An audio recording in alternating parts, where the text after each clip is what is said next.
kapayapaan. Ang siya nawang maghari sa lahat at bawat isa. Sa pangalan ng Ama, sa pangalan ng Anak, at sa kapangyarihan ng Diyos Espiritu Santo, ako, Arkanghel Sirakiel, sa patuloy ng mga pagkakaloob ng bawat mga banal na espiritu, ay nagiging kalakasan ng bawat inyong mga pagtataguyod na ito sa daan ng katotohanan. Sapagkat hindi lamang ang inyong kaluluwa ang tunay ninyong inililigtas, kaalinsabay din ang lamang yan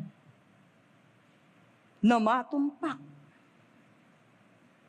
at mapag-ingatan ng dahil sa inyong matibay na pananampalataya. Kaya't ako ang ipinagkaloob sa kalagitnaan ng dakilang Panginoon upang kayo'y alalayan sa bawat inyong mga pakikipamuhay.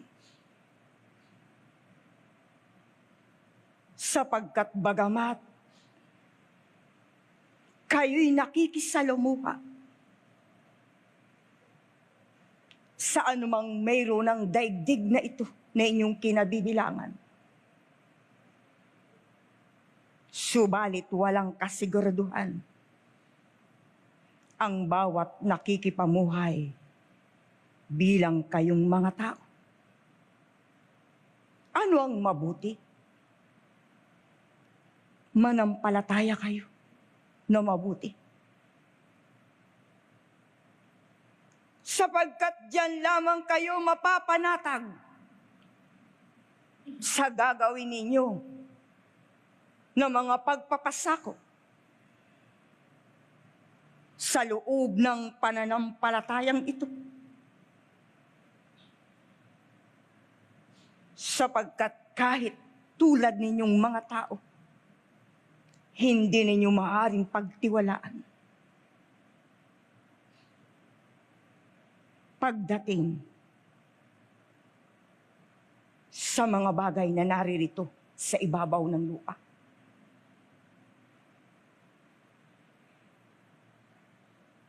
Sapagkat ang tao mapaghangad, saking sa anumang mga bagay na naririto.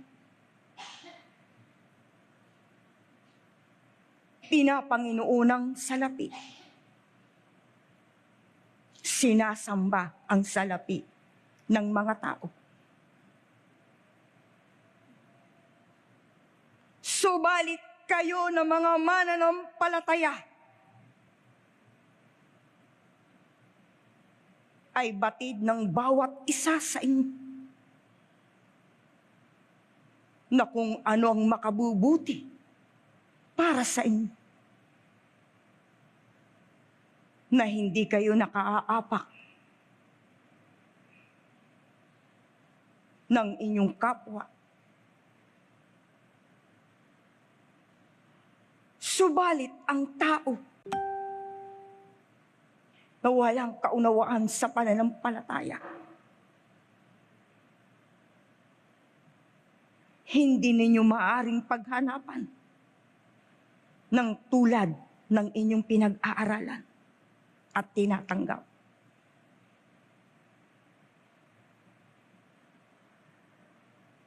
Upang kayo'y makaiwas na maaaring kasapitan ng laman tunay nga na mag-aral kayong mabuti ng tunay na mga pakikipag-ugnay, sapagkat may magagawa ang pananampalatayang ito sa buhay ng lahat at bawat isa.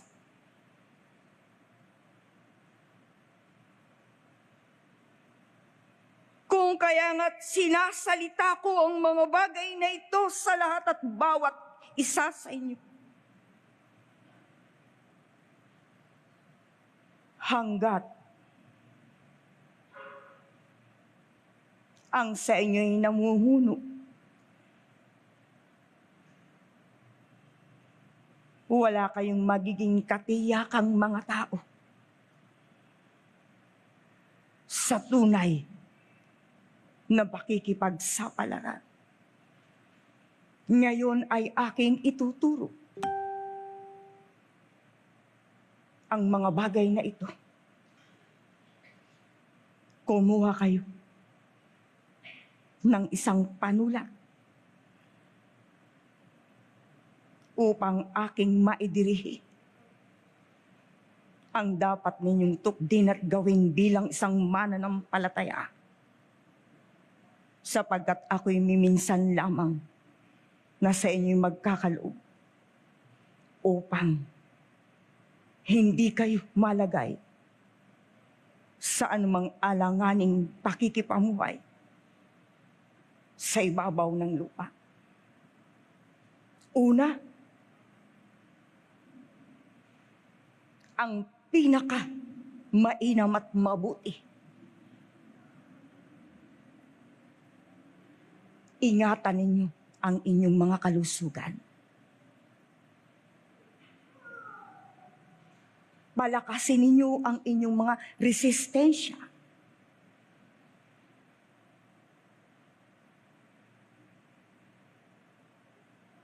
Sapagkat kung mangyayari ang mga digmaan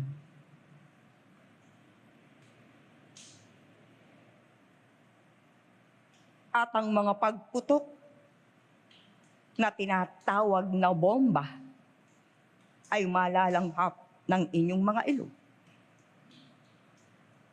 At kung magiging mahina ang inyong mga katawang laman, ang kauna-unahang sisirain ay ang inyong mga baga. Nauunawaan ba ng bawat isa sa inyo? Ikalawa, kung papaano kayong nagsisikhay sa inyong mga buhay na ito, sikapin ninyo na magsubi o magtabi ng igapo sa bawat kikitain ng bawat isa sa inyo. At kayo ay mag-stock ng inyong kakailanganin. Sapagkat sa isang pamilihan, kung nagkakagulo na ang tao, sino pa kaya ang mayroong kakayahan upang maghanap buhay na kayo'y mayroong mabilis sa isang pamilihan? Wala na. Hindi ba ka? At kung kayo magiging matalino sa pamamagitan ng aming mga pagtuturo, bago mangyari, nakahanda ang lahat at bawat isa. Gayon din ang inyong mga anak na ito na pinalalaki.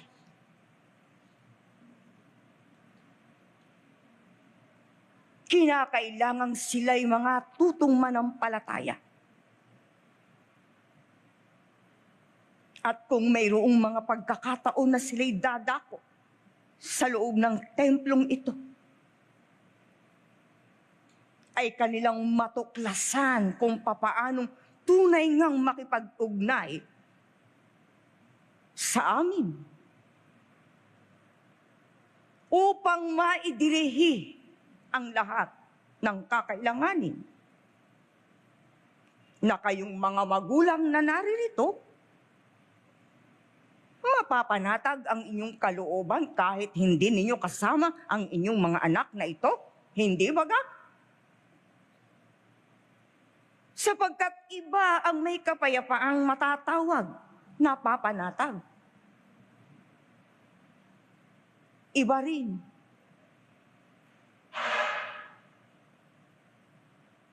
na kayo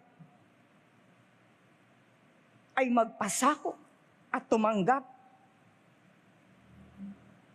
at hindi kayo nakalalabag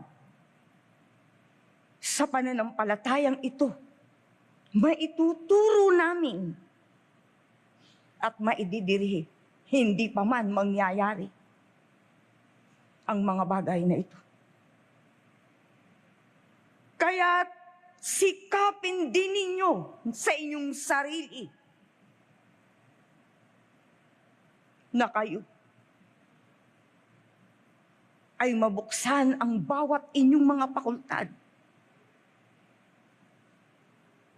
Kahit sa kaisipan man lamang ay mabuksan. Upang maiwan namin sa inyong kaisipan kung ano ang inyong gagawin.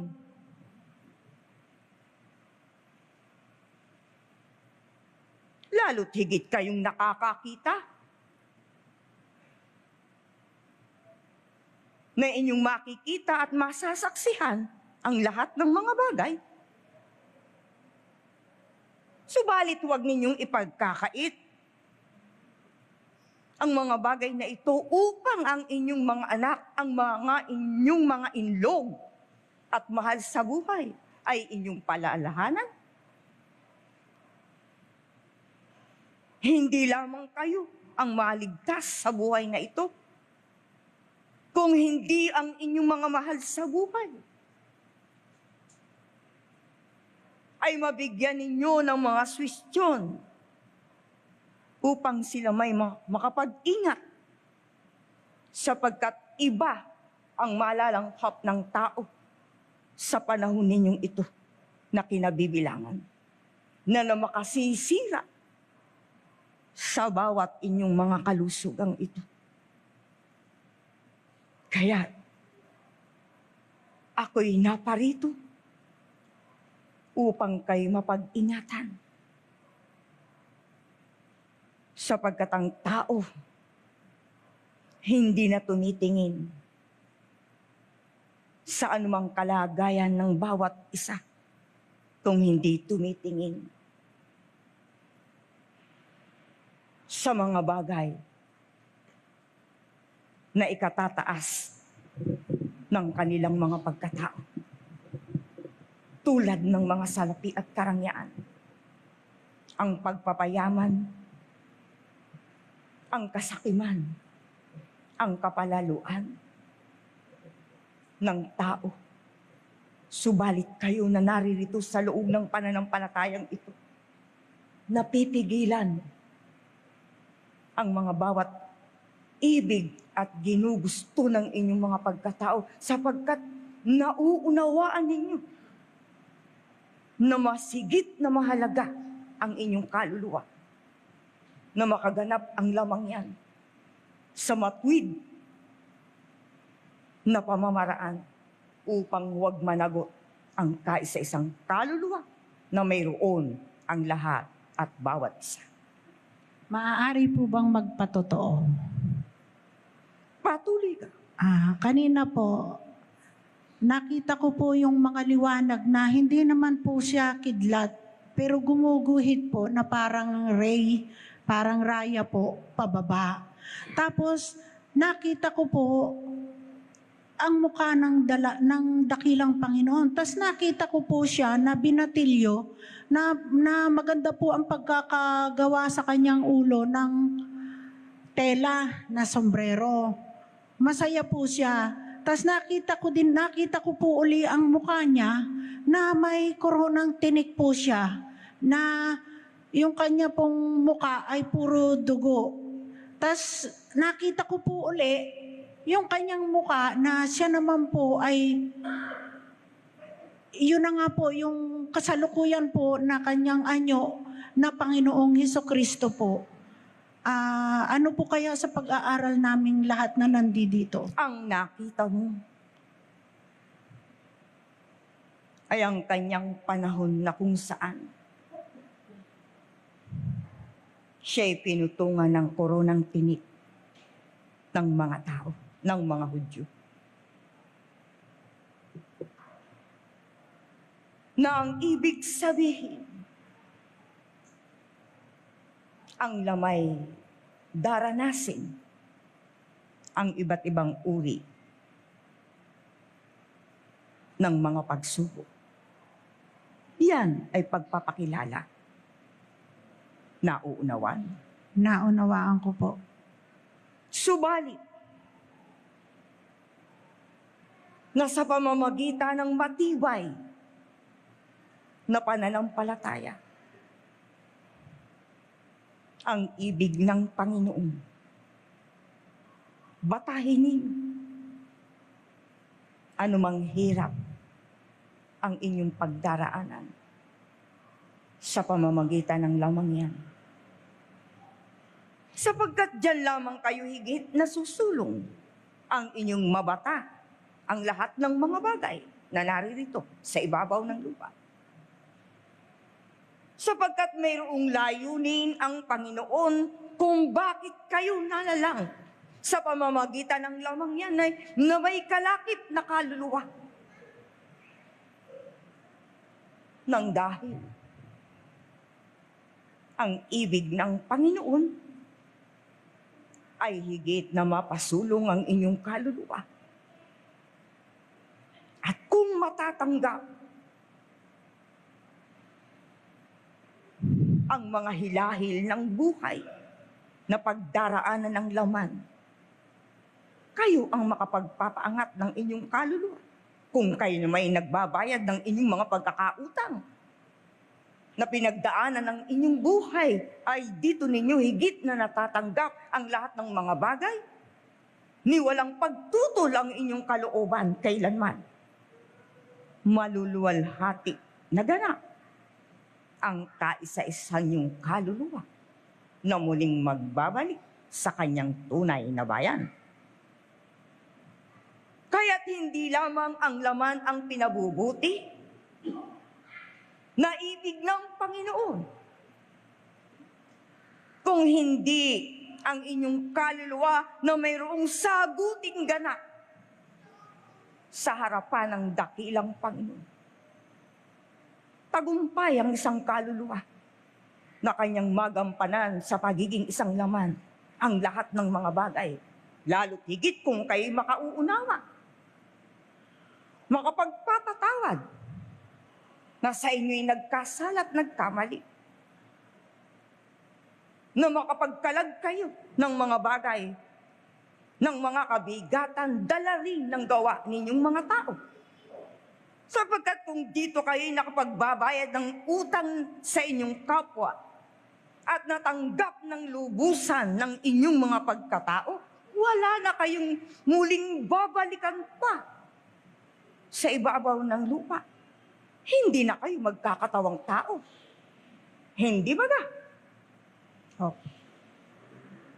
Kaya, iyan ang hiwaga at lihim na tinutuklas ng lahat at bawat isa sa loob ng pananampalatayang ito. Kaya't habang kayo'y nabubuhay pa, pag-aralan ninyong mabuti ang inyong sarili. Kung mayroong pang baklasin sa inyong mga pagkatao, huwag na ninyong ipagpabukas pa. Paano na kung hindi na dumating ang bukas sa isang lamang may kaluluwa? Panghinayangan ninyo at kahabagan ang pangako na binitawan ng inyong kaluluwa sa harapan ng dakilang Panginoon kung hindi matutupad at magaganap, ay ito'y magiging kabiguang ganap ng bawat inyong kaluluwa o espiritu. Nauunawaan ba ka? Naunawaan po. Maraming salamat po. Kaya't magpatuloy kayong lahat. Arkanghel Sarakiel, isa lang pong katanungan. Kanina po nung nananahimik at ako'y nananalangin, nakita ko po ang Panginoong Jesucristo. Tapos po dun sa harap po niya, mga 4 na metro ang layo, may isang batang lalaki po na nakatayo sa harapan po niya na ang gulang po ng bata ay mga 7 hanggang 8 gulang na naka-short po siya at naka-t-shirt na puti. Ano pong ibig sabihin nun? Matulad ka Opo. sa batang yan. Yun ang ibig sabihin. Sapagkat upang ikaw Opo. ay makabalik sa kalwalhatian ng dakilang Panginoon na walang dalang-dalang damdamin. Nauunawaan. Opo. Kaya magtibay kayong lahat, pati ikaw. Opo. Kung ang lamang ya'y nasa daan ng mga kapighatian at kalungkutan, gamitin ninyo ang inyong mga natutunang sa pananampalatayang ito. At ang lahat ay magliliwanag. Gagaan sa bawat inyong mga pakiramdam.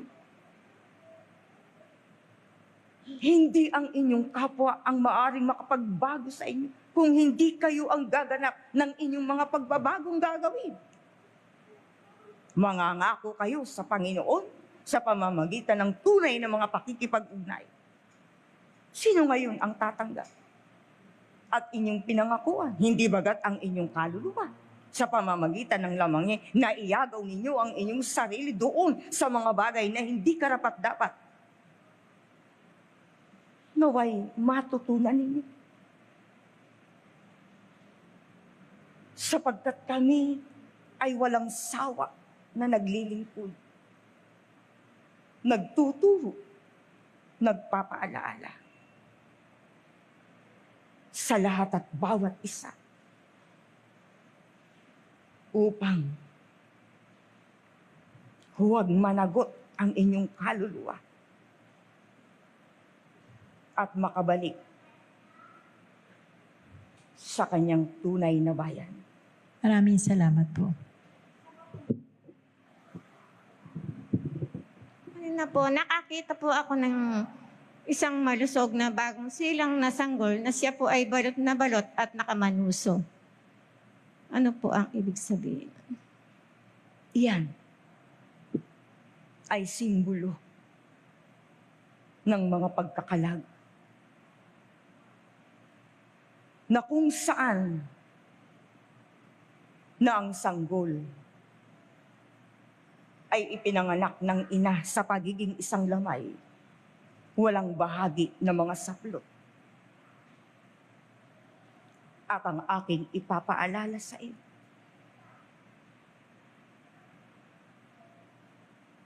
anuman ang bawat iyong pinagdaanan, mabuti at masama,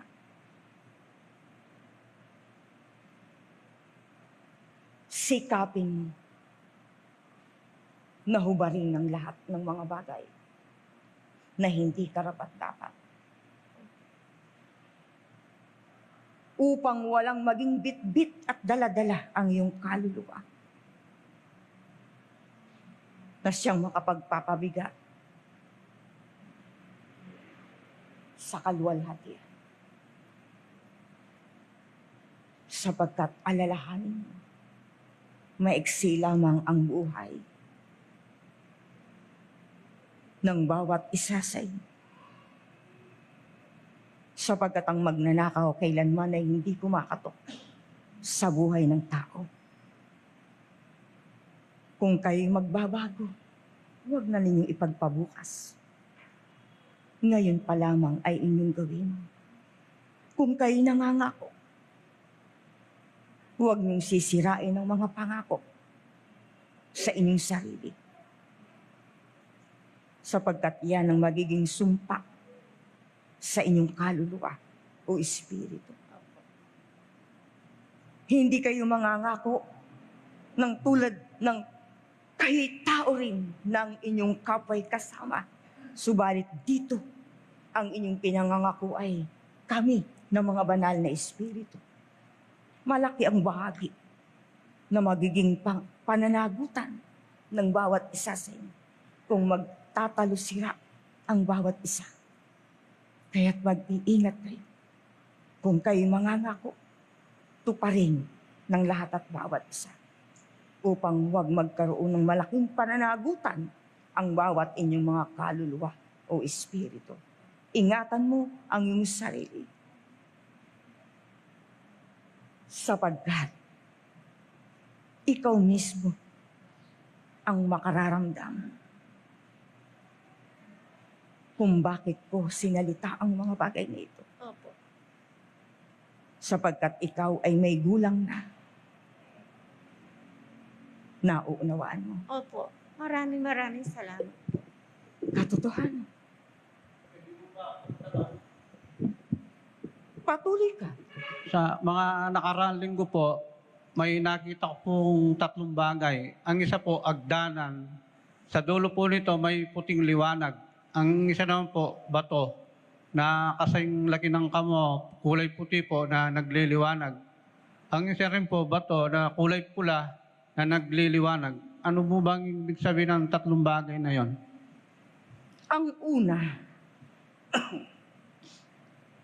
kung papaano mong ihahakbang ang iyong mga paa patungo sa katagumpayan ng iyong kaluluwa ay iyong makakamtan ang hangarin ng iyong kaluluwa sa pagiging isang laman.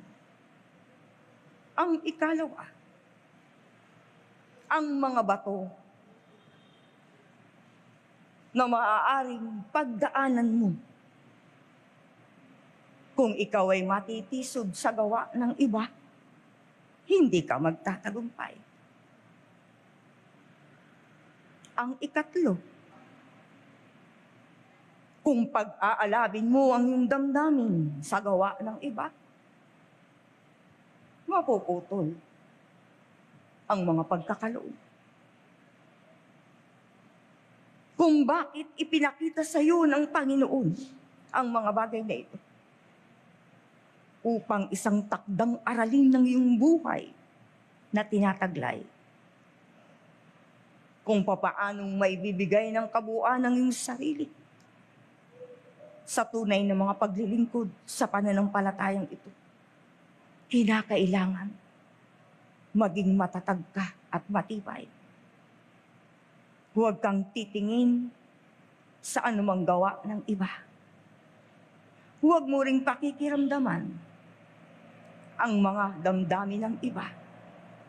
Kung hindi, patuloy ka lamang. Kung anong sa'yo ipinag-uutos ng pananampalatayang ito, yun ang tutupdin mo. Upang huwag kang magkaroon ng mga kagulumihanan sa iyong sarili upang maibigay ang tunay na biyaya. Nauunawaan. Lakasan mo ang iyong kalooban. Lahat ay iyong pagdaraanan maging sa mga pagsubok upang patatagin ka ng Panginoon sa tunay na mga pakikipaglaban. Sapagkat ang mabuting layunin ng iyong kaluluwa ay dapat lamang maganap sa ganitong uri ng pananampalataya. Kaya't mababantad ka sa iba't ibang uri ng mga pagsubok. Sapagkat iyan ang makapagpapatibay sa iyong kapaniwalaan sa daan ng katotohanan. Nauunawaan. Opo, gabayan niyo po para malampasan ko po mga sinasabi niyo pong pagsubok. Sapagkat kung hindi mangyayari ang mga pagsubok, hindi kayo magsisitibay. Hindi ba ka? sapagkat yan ay mga takdang aralin na dapat ay maganap sa buhay ng pagiging isang laman. Sa huli, inyong pasasalamatan ang mga pagsubok na sa inyo'y dumating. Diyan kayo matututo, diyan rin kayo tatalino. Nauunawaan mo. Opo, isa pa po. Sapagkat ibig ng Panginoon na ikay tubalino sa tunay na mga pakikipag-ugnay sa amin. Sapagkat diyan lamang papasok ang mga kaloob. Sapagkat marami ang iyong magiging katanungan. Nasisilid sa iyong kaisipan. At doon ay higit na magliliwanag ang lahat ng mga bagay upang ikay makaganap ng mahalagang tungkulin na sinumpaan ng iyong kaluluwa mula pa sa himpapawid. Nauunawaan. Opo, isa pa po. Noong pong linggo, nagdadasal po ako, nakakita po ako ng isang bilog na napakalaki po. Para po bang araw. Tapos po, marami pong lumalapit na nasusunog, pero mayroon din pong nakakapasok. Sa likod po nito, may puting liwanag po na napakaluwang. Ano po bang ibig sabihin nun? Iyan ang kapangyarihan ng Ama na hindi kailanman masisilayan ang liwanag. Kung hindi sa pamamagitan ng inyong gagawin na mga pag-aaral at pagsasanay. Diyan mababantad ang kalihim-lihiman ng mga biyaya at karunungan ng Ama. Kung ito'y para sa inyo'y makakamtan at ipagkakaloob. Subalit, hindi lahat ay tatanggap. Sapagkat tulad ng inyong mga daliri, hindi nagiging pantay-pantay ang inyong mga pagkaunawa. Ganyan kayo. Magkagayon man, iisa ang turo, hindi ba ka? Subalit, sa hindi pagkapantay-pantay ng inyong mga daliri, yan ang inyong kaunawaan. At hindi yan minamahalaga ng Panginoon kung ano lamang ang inyong tanging nauunawa ay mayroon ding katapat na mga biyaya. Kaya, pag-aralan ninyo ang aking itinuro. Kung papaano kayong pinag-iingatan ng Panginoon at kayo makaganap ng inyong mga tungkulin sa pananampalatayang ito, mahalagahin ninyo. At kung kayo magpapahalaga, sino ang magkakaroon ng kapakinabangan? Kami ba? O mga banal na espiritu? Hindi bagat kayo na higit na nangangailangan ng tulong ng Panginoon? Na umaasa kayo sa Panginoon na sa pamamagitan ng tulong na magagawa ng Panginoon, doon kayo huhugot ng lakas upang kayo makapagpatuloy bilang isang laman dito sa ibabaw ng lupa. Kaya magtiwala kayo. Alisin ang mga pag-aalinlangan. Gumanap kayo ng mahalagang tungkulin sa pananampalataya. Lalo't higit kayo na tumutupad ng mahalagang tungkulin. Ganapin ninyo ng buong katapatan. Huwag kayong namimili ng inyong paglilingkuran. At huwag din kayong tuturol anuman ang mayroong ugali ang bawat isa sa inyo. Patuloy ka. Babalikan ko lang po yung unang pamahayag ninyo. Naaayon po ba sa aking pangitain? Kasi po, yung pong pangitain ko, naaayon doon sa sinabi nyo na magkakaroon po ba ng digmaan? Nagaganap na. Nakita ko po kasi sa aking pangitain Marami pong pinawalan na bomba. Hindi ko po alam kung anong bansa yun. Masasako po ba yung bansa po namin nito? Katotohanan. Dedigmaan po yun. Ang bansang China. At kung Itong po bang taon na ito yun? sa mga susunod pa. Salamat po. Na kung papaano kapwa bansa magtatagisan. Subalit ang bansang ito'y kulang ng mga kargamento upang makipaglaban. Paano na kayo na mga maliliit na mamamayan? Ano ang inyong paghahawakan? Hindi bagat ang inyong tanging mapanghahawakan ay pananampalataya?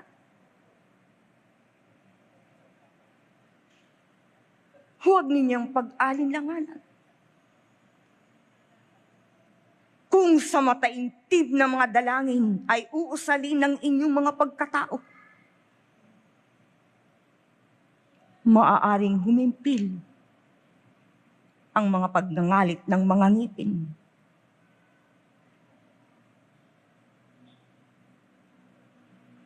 Sapagkat kung masasalanta ang iba't ibang dako ng mga bansa, hindi man sapiti ng bansang ito, subalit daranas kayo ng mga taggutom, ng mga karamdaman, ng mga kakulangan, tulad ng mga ekonomiya. Magsasara ang mga pamilihan sapagkat may takot sa kakalat na epidemya ng karamdaman.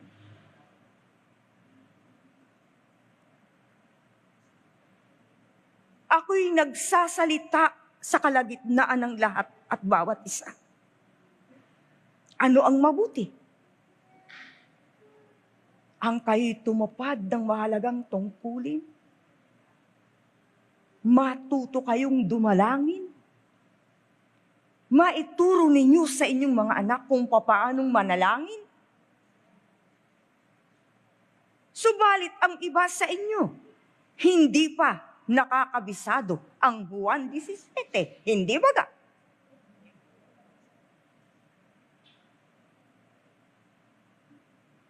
Kung kaya nga,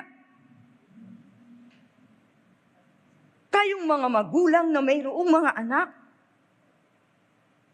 ang mga pagbababad sa mga tinatawag ninyong mga gadget, ituro ninyo sa inyong mga anak kung papaanong dumalangin. Kahit sa inyong mga tahanan sila'y mamuno ng mga pananalangin. Sapagkat kung dumating ang mga kagipitan ng inyong buhay, wala sa inyong mga paningin ng inyong mga anak, nag-aalala kayong mga magulang, subalit kung sila ay nangatutong dumalangit at manawagan sa kanilang mga protektor o protektora, hindi na kayo mag-aalalang mga magulang. Magkakaisa kayo.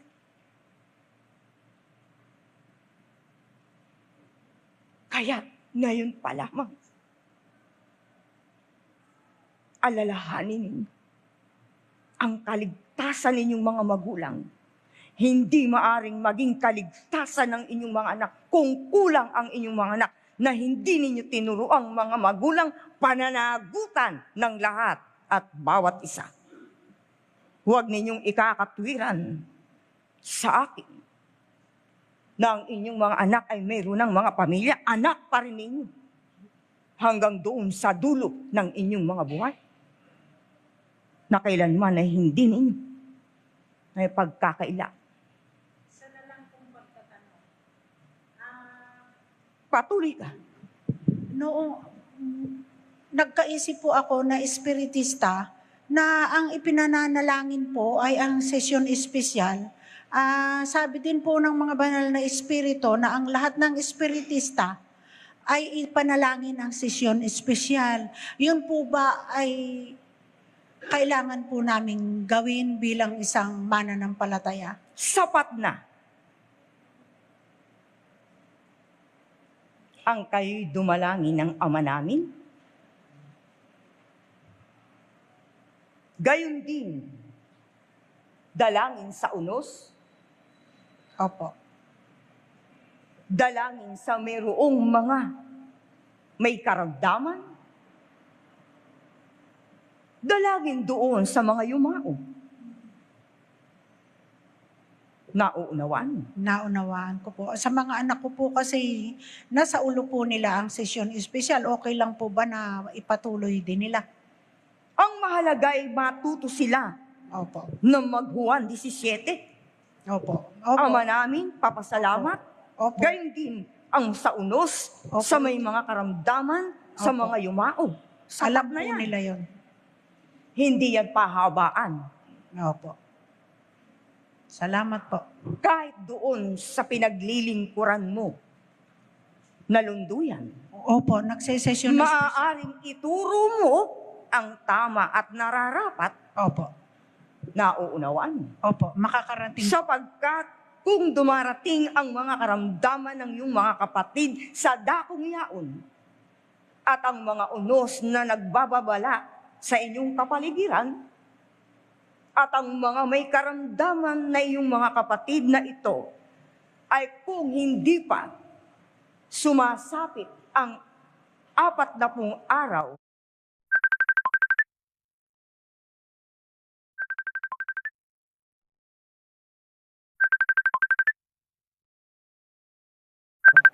ay patuloy. Subalit kapag dumating na at natapos ang 40 araw, maaaring ipagpatuloy lamang kung dumating ang kanilang unang kamatayan ng kanilang laman sa pagiging kaluluwa ay nagiging kasapatan. Hindi ba ga? Gayon din sa mga may karamdaman na yung mga kapatid sa dakong yaon ay yun ang higit na may bisa upang kayo ay magkaisang magkakapatid, upang sila may tumanggap ng tunay na mga kagalingan sa pamamagitan ng kanilang gagawing mga panalangin. Nauunawaan. Naunawaan ko po. At yun ang iyong ituturo. Opo. Maraming salamat po. Katotohan. Ito po ay pinakukonsulta po kasi nung isa kong anak na kung pwede pa po daw siyang magtanim ng halaman na milon.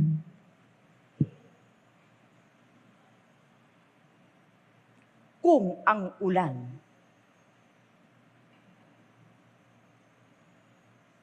sa buwan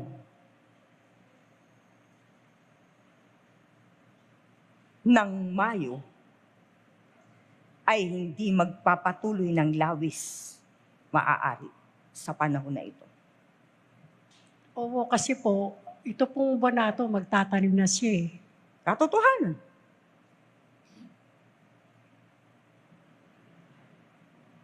Pwede na po siyang magtanim ngayon. Katotohanan. Salamat po. Sapagkat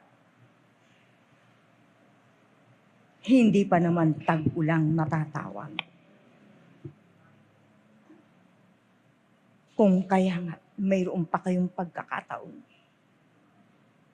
upang mapaghandaan ninyo ang inyong mga buhay doon sa kulang na mayroon ang inyong mga tahanan. Huwag kayong gagasta ng mga bagay ng kalalabisan at iniibig ng inyong kaisipan, damdamin at kalooban kung hindi ilaan ninyo sa inyong mga buhay, sa inyong mga anak. Yun ang mahalaga. Bawasan ninyo ang mga bagay na maaaring makapagpahirap ng inyong buhay na ito.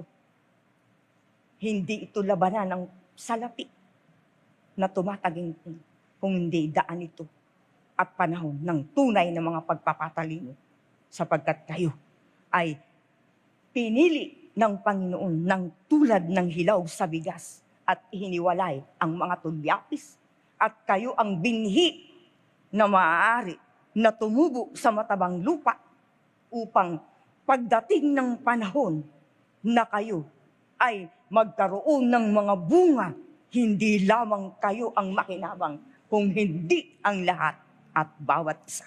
Yan ang sa inyo'y aking ibinigay at ipinaglingkod, sapagkat miminsan lamang ako magkakaloob sa buhay ng lahat at bawat isa. At ito ngayon ang pagkakataon na sa akin ibinigay na kapahintulutan ng Ama sa pamamagitan ng Miguel Arcangel.